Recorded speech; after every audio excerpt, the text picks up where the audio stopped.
always do it on my own, so I gotta get through it. And the only thing I know is to love what I'm doing. Never give up, never slow, till I finally prove it. Never listen to the no's, I just...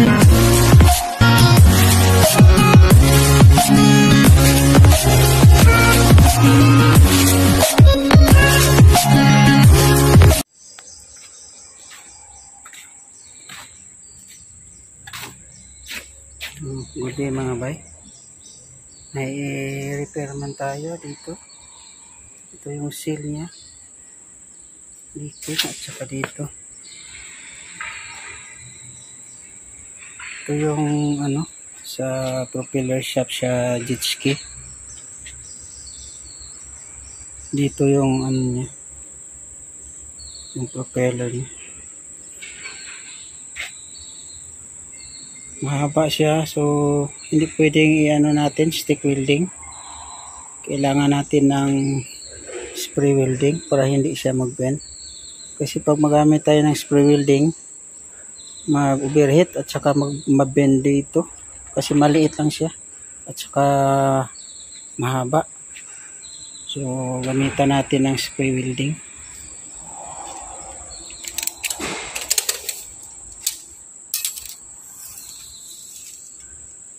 Sa 32 inches siya.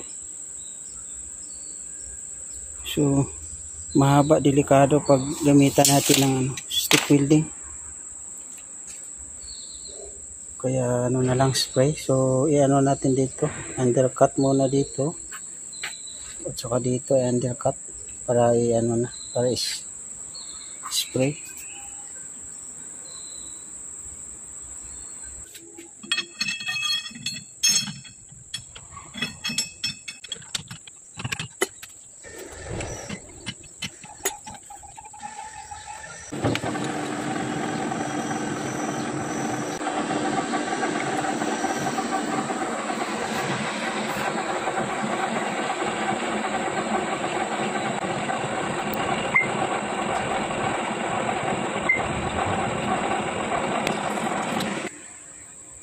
Dito.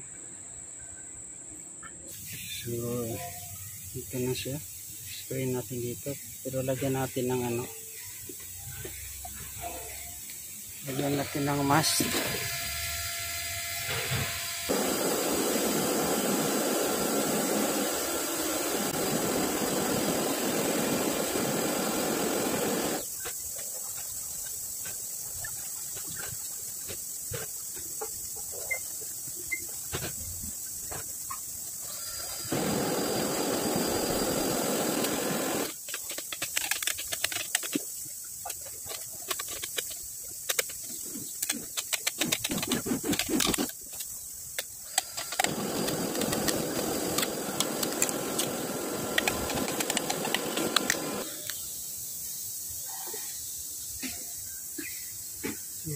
Tapos na tayo mag-wrap. Dito i-spray pa dito.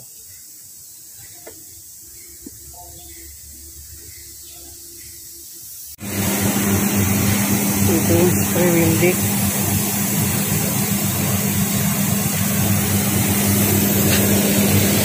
Itong rod niya, bond.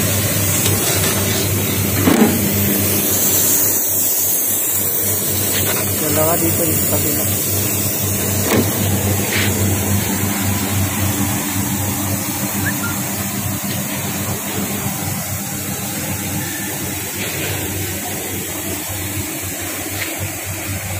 Ito yung gun niya, spray gun.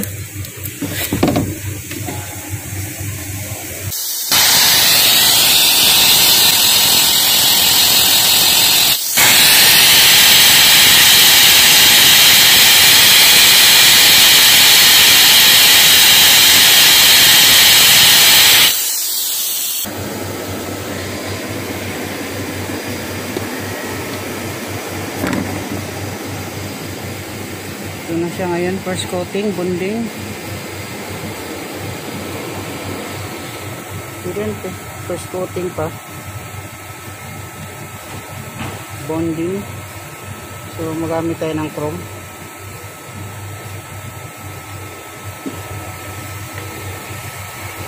So ito naman yung chrome steel.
So tapos na tayo mga bay.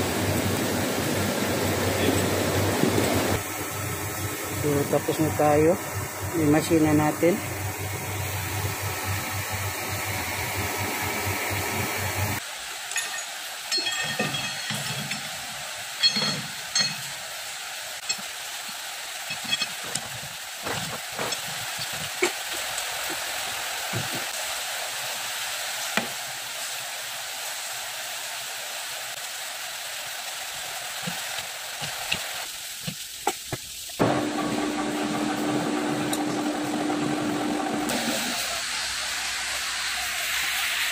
Kunin mo natin dito kasi ito yung ano lang niya, chips, saka dito sa kabila.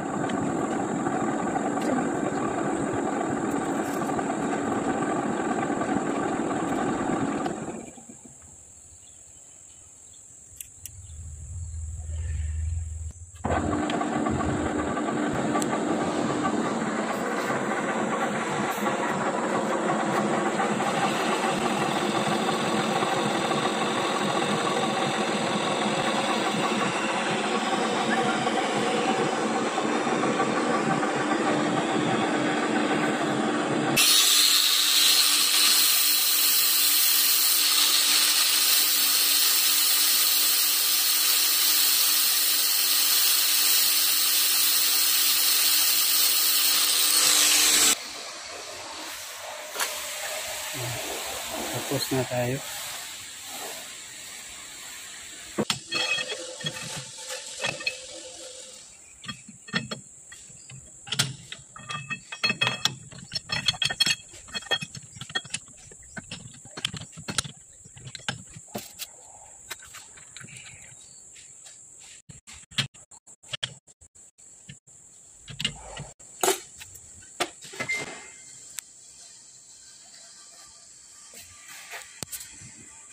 So dito naman tayo.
So, tapos na tayo ng polishing.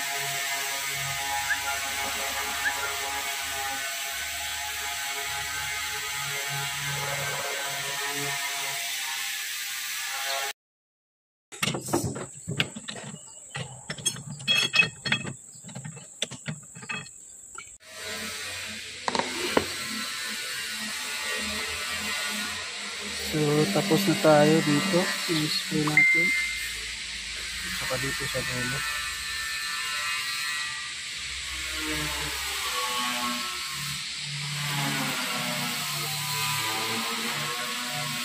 So, maraming salamat sa panonood. Ingat and God bless po sa ating lahat.